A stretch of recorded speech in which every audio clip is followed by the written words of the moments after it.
Welcome back to Reflections Unfiltered. I'm John Harvey, joined as always by Nikki Callahan and Eden Valen. Today's episode, Adam Smith and the Roots of Competitive Fairness, aims to, well, mess with a few myths you might have picked up in Econ 101. Adam Smith, he's the supposed prophet of the self-regulating market and the invisible hand, right? Actually, not quite so fast. John, as ever, you're a champion myth shredder. The invisible hand is such a cute phrase, barely glimpsed, but always credited for miracles of the market. But Smith wasn't peddling anarchy, quite the contrary.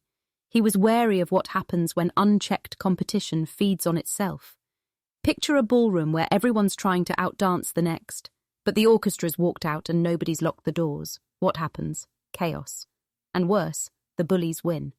That's such a vivid image, Eden. You know, hearing that takes me straight back to the dojo. I'm not kidding. When I first joined, there was this almost mythic belief among the students. If you just let people compete, everyone gets tougher. That's how you learn, that's how you grow.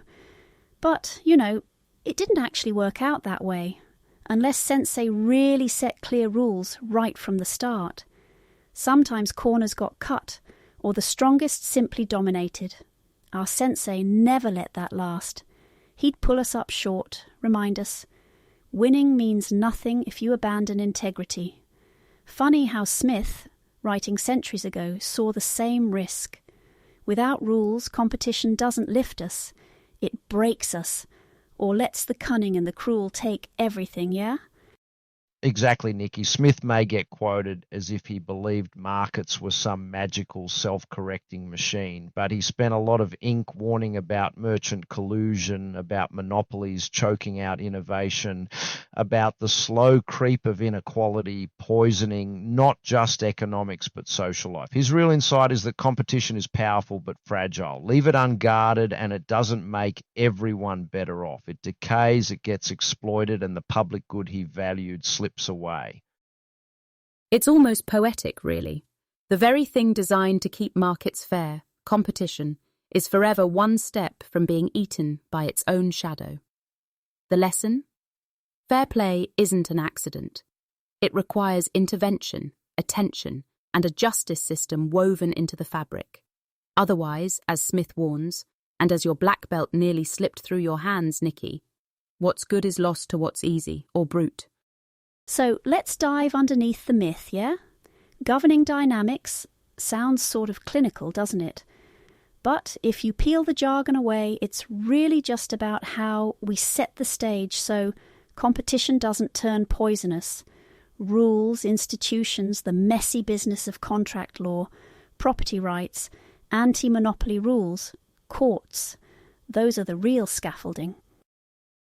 Right, Nikki. Smith saw governing dynamics as central to the whole market project, not some government busy work you layer on top. For example, he argued that without justice, contract enforcement and infrastructure, roads, education, the basics, markets collapse into corruption and coercion. Take his critique of the East India Company. He called those kinds of monopolies the distorters of natural competition. And look, the monopoly problem hasn't gone anywhere. But Smith's vision wasn't regulators choking healthy market energy. It was governance as the main pillar, the thing that keeps power in check and opportunity open. Since I'm, basically an algorithm's fever dream, let's try this.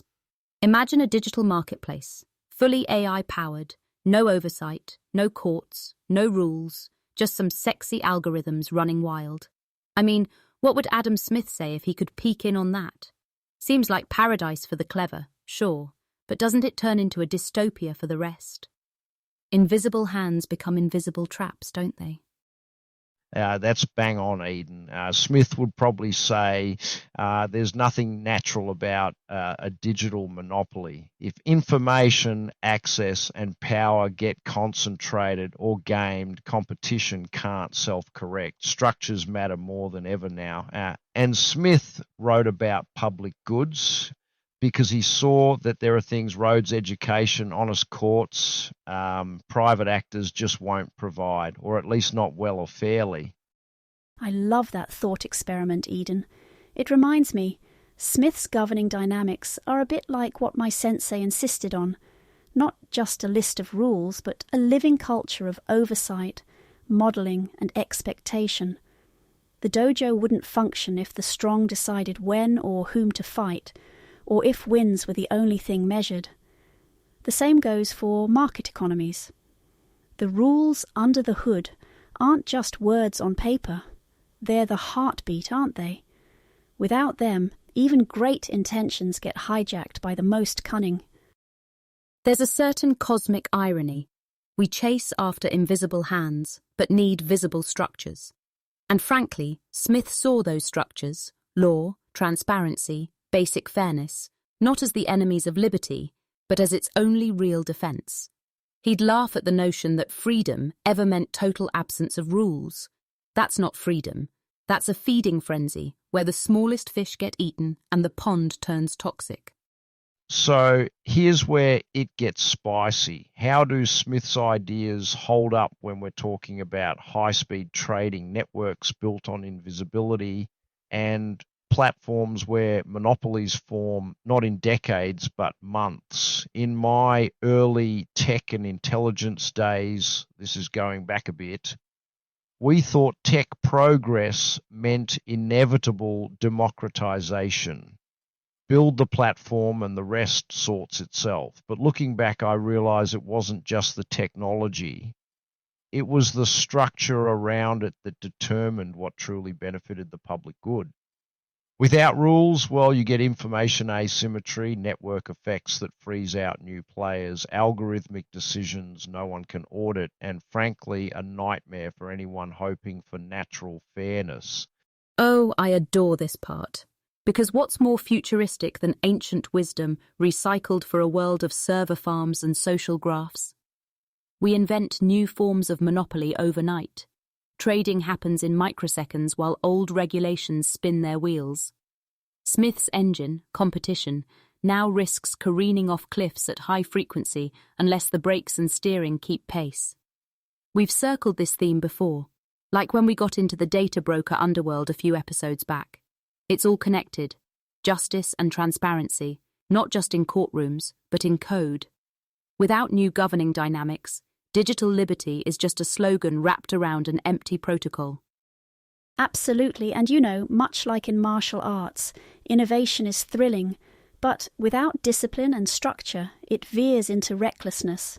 Rules aren't relics, they evolve, just like we do. The digital world teases us with new frontiers, but the old lesson remains. Competition alone can't guarantee fairness. It needs the framework, real people building, updating, defending those rules, or else power consolidates in terrifying ways. I guess, in the end, Smith was warning us, if you want markets that serve everyone, don't idolize chaos, cultivate justice. That message is maybe more relevant now than ever. So to round things out, Smith's vision isn't chaos versus control. It's a living balance, a blend, an evolving architecture that shapes not just what we invent, but how we thrive together digitally or otherwise. And we'll keep wrestling with that question, especially as the landscape keeps shifting beneath our feet. Any final thoughts before we sign off? Just this. Remember, the hands guiding us are visible and invisible, and both need holding to the fire of integrity. Listeners, keep questioning, keep building. And Nikki, John, I'll see you both next episode, wherever the wild winds of innovation take us next. Thank you both. That was such a good reminder of why these old debates kind of never end. Goodbye, everyone. Keep your guard up out there, both online and off. All right, signing off. Until next time, keep unfiltering those reflections. Goodbye, Nikki. Goodbye, Eden.